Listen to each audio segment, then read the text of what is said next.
Gusto mo rin ba ng ganitong video?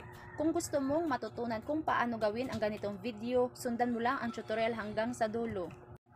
First, mag-record ng video na kung saan kunwaring may tinitingnan sa tagiliran. Acting lang po kayo dyan. Next, mag-record ng ganitong video. Kapag goods na, proceed to CapCut. Antayin lang po natin mag-loading. Pagkatapos, tap New Project. Then, select mo yung project na na-record mo, yung dalawang clip, first and second clip, and then tap Add. Ayan, meron na po tayong na-add na dalawang clip. So, kapag na-import na yung dalawang clip, hanapin natin yung second clip kung saan yung green screen ng sculpture walk. Pagkatapos tap, and then hanapin ang overlay sa baba. Tapos hilahin mo yung naibabang video hanggang sa unahan. Ayan, goods na. Pagkatapos hawakan mo ng dalawa mong daliri yung screen. Pagkatapos palakihin yung second clip kung saan magkasya sa iyong first clip. Kapag goods na, hanapin sa baba ang remove BG para tanggalan ito ng background. Ayan, remove BG. Saan ka na ba? Ayan. Tapos chroma key. Pagkatapos, ituon lang sa kulay green, i-adjust ang intensity tsaka shadow. Depende na po sa inyong video. Ikaw na yung bahala mag-adjust basta matanggal yung kulay green. Paglaruan mo lang yung circle dyan sa baba. Kapag goods na, tap check.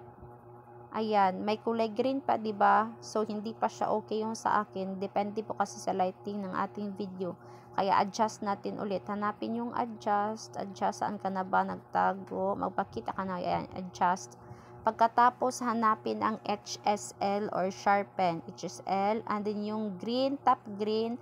Adjust mo yung hue. And then, yung saturation, ikaw na po yung bahala kung anong gusto mo as long as makuha lang yung parang kulay green doon sa gitna. Kapag okay na, tap check ulit. And then review natin. Ayan, goods na yung ating second clip. So balik tayo doon sa first clip. Tap yung first clip, pagkatapos bawasan natin. So tap split, delete. Okay na. Recheck ulit. So, ayan, check ulit. Dahil sobra yung video, putulan natin. It's either split natin, tap split, delete, or pwedeng pahinaan, tap mo yung speed. Depende na po sa inyo kung ano po yung gagawin ninyo. Diyan sa akin yung ginawa, split, tapos delete, para magpanta yung first tsaka second clip. Ayan, delete yung last clip, and then i-delete po natin yung ending para wala pong watermark. Ayan, adjust mo lang yung video kapag hindi siya pantay. Ikaw na yung bahalang maglaro ng video mo dyan kung paano mas magandang tingnan.